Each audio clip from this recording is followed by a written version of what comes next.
Liqalile ngalentsasa kwinkundla ephakamileyo yaseMgungundlovu ityala lebango ngoyena uselungelweni lokungena kwisikhundla sokuba ikumkani yesizwe samaZulu. Igqiza lentatheli zethu Simphiwe Makhanya noBongani Gema kunye nosokhamera uNdabezinhle Khumalo lilapho enkundleni. Ngokuma siqhagamshelane noSimphiwe Makhanya intatheli yethu ephuma izandla. Kumede siyakwamkela ezindabeni emini nje masiziphose kuwintambo zokusasaza wazi sababukeli ngokuqhubekayo malunga nebango lobukumkani bakwaZulu.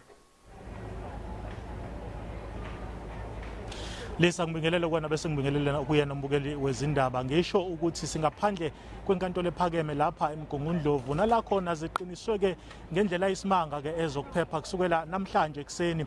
Ngizozama nje ukusuka kancane esithombeni ngivumele uza kwethu Ndabezinhle Khumalo atshengise umbukeli isithombe esibonakala ke ngaphandle kwenkantolo ephakeme namhlanje eMgungundlovu. Ngikhuluma nawe nje Lisa kungasohlangothini lwami lwesokudla kunezinkumbi zamabutho afike lapha enkantolo ukuzothamela lona leli cala eliqhubekayo ngaphakathi kanjalo ke namatshitshi nabaqhamuka ke einhlanganweni esingathi ke zikhuthaza ke ukuhlonishwa kwamasiko ikakhulukazi lapha esifundazweni iKwaZulu Natal. Kodwa uma ngabe siza ke udabeni olusilethe lali sawuzokhumbula ukuthi zimbili kahle kahle izinto ekuyizona ebhekwe kakhulu kule nkantolo. Udaba lokuqala ukuthi amadodakazi ke noma amabili ongangezwe lakhe osakhothama ayakhona la enkantolo ethi cha abona ukuthi ke bona ngocwaningo lawo nangocwaningo lochwepheshe ababaqasha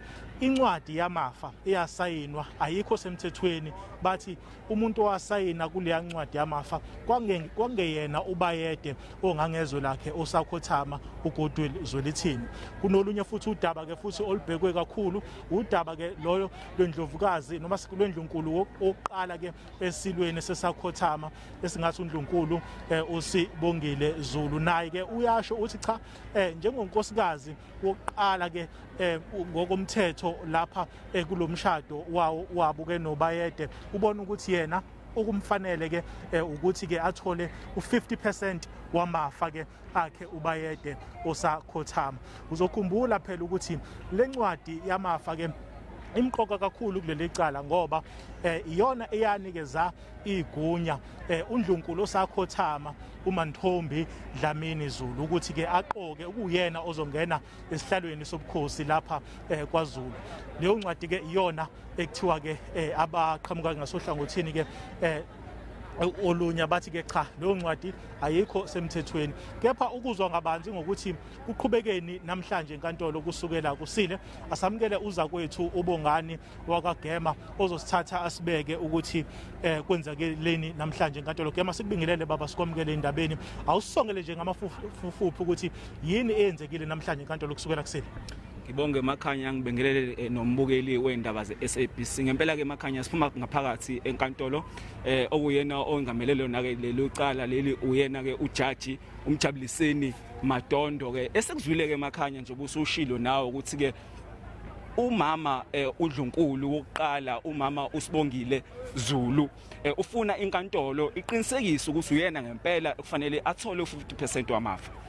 Sikuzwileke lokho kodwa futhi kwaphuma nokuthi ke umama uNdlunkulu ufuna ukuthi inkantolo iqinisekise le noma isho leminye imishado ngoba nje bawazi ukuthi umama washada uNdlunkulu washada isilo ngo1969 phansi kwe-civil law okumshado ogunyazwe ngaleso sikhathi enkantolo yase isilo sasingena ke esithenjini namanye oNdlunkulu abahlanu uthi uNdlunkulu oqala leminye ke imishado e5 ayikho yona emthethweni ke ngenxa ukuthi yona ayikho phansi kwe-civil law iphansi komthetho obizwa nge-customary law. So ufuna ukuthi leminye imishado inkantolo iqinisekise ukuthi ayikho emthethweni uye kuphela ngokusemthethweni oyena ke oNdlunkulu ogane isino ngomthetho. Inkantolo ke ikuzwile lokho yase ithi inkantolo ngoba lokho akukho kwi-affidavit ebhalwe yena uNdlunkulu akucacile. So angeke yona inkantolo iyenqaba ukuthi ingene kuleyo argument yokudetermine ivalidity yalemishado ngoba akucacile phakathi ke kwi-affidavit ayifake lokho kuphume nakuyena ke uadvocate uMadonsela naye osukumile ngazi omele osabekwe njengenkosi inkosi uMisuzulu othena vele ke uNdlunkulu ku-affidavit yakhe uyavuma ukuthi leminye imishado le ewu5 yesilo iyarecognizwa phansi kwe-Recognition of Customary Marriages Act.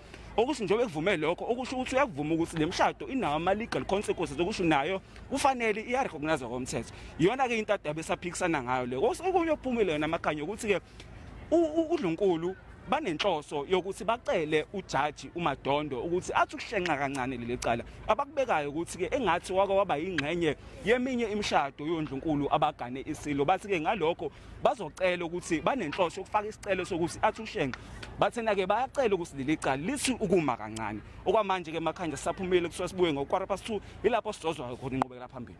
Baba sibonga khulu isikhathi sakho. Ngiyabonga. Ukubongani igama ke lo uza kwethu obengaphakathi enkantolo esikhela ke phezulu ngokwenzakalayo. Okusobala ke ukuthi cha leli cala lizoqhubeka uma ngabe nge selishayile ihora le12 khona namhlanje. Kulindeleke ukuthi ke liqhube insuku ezimbili okusho ukuthi namhlanje nakusasa. Kodwa ke ngokwenzakalayo ngaphakathi enkantolo impela kubukeka ukuthi ke kusekude phambili ekuthenini ke kufinyelelwe esiphethweni salolu daba lobukhosi besihlalo saKwaZulu nokuyisikhundla ke esimqoka kakhulu lapha eNingizimu Afrika. Sizoqhubeka ke lisa nokukanisa lapha enkantolo sicoshele ukuthi kwenzakalani ngaphandle kanye nangaphakathi ukugcina ke umlaleli noma ke umbukeli wazo izindaba enolwazi olupheleleyo ngalolu daba. Sibuyisele intambo kone Goli.